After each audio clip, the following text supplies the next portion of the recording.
ওরা তো পালানোর সুযোগ পেয়েছিল, আমার মনে হয় আপনারা পালানোর সুযোগ পাবেন না।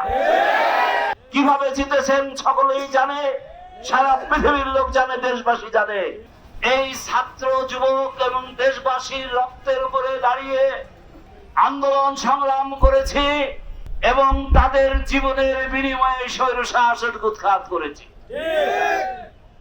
এই স্বৈরশাসক চলে যাওয়ার পরে আমরা কেউ ভারত থেকে এসেছি, কেউ গুপ্তস্থান থেকে এসেছি, কেউ লন্ডনে 17 বছর থেকে বাংলাদেশে আসার সুযোগ পেয়েছি। এসে এই ছাত্র জনতার রক্তের উপরে দাঁড়িয়ে আমরা নির্বাচন করেছি। তখন আমরা জাতির সামনে ওয়াদা করেছিলাম স্বৈর শাসন আর যাতে এই দেশে ফিরে আসতে না পারে তার জন্য আমরা চেষ্টা করব এবং একটা নতুন বাংলাদেশ আমরা গড়ে তুলব।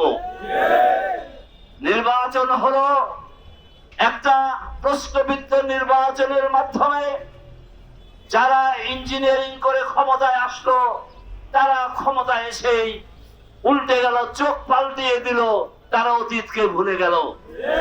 এখন তারা যে কাজ করছে এই বাংলাদেশের জনগণ অত্যন্ত লজ্জিত। তাদের লজ্জা না থাকতে পারে, জনগণ ভীষণ ভাবে লজ্জিত তাদের এই মিথ্যাচার এবং দ্বিচারিতার কারণে।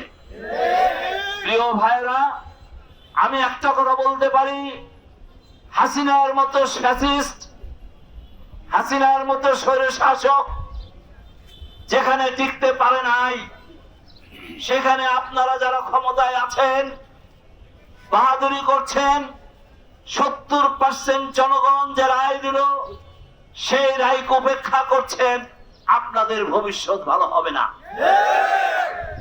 ওরা তো পালানোর সুযোগ পেয়েছিল, আমার মনে হয় আপনারা পালানোর সুযোগ পাবেন না। এই জন্য আমি হুঁশিয়ার করছি, আপনাদের সাবধান করছি, ভাই হিসেবে অনুরোধ করছি, আসুন আপনারা জনগণের ম্যান্ডেটকে প্রতিষ্ঠিত করুন। জনগণ যে রায় দিয়েছে রায়কে গ্রহণ করে এই দেশটাকে নতুন বাংলাদেশে পরিণত করুন।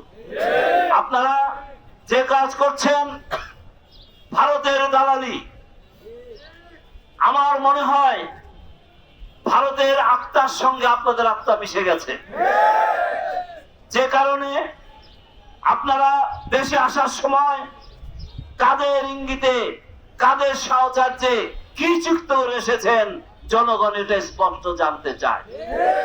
আপনাদের অবস্থা যা, তাতে আমরা মনে করি যে আপনারা এই দেশে আর একটা স্বৈরশাসন কায়েমের চেষ্টা করছেন। 72 সালের সংবিধান মরে গেছে, 72 সালের সংবিধানকে দেশের জনগণ উৎখাত করেছে।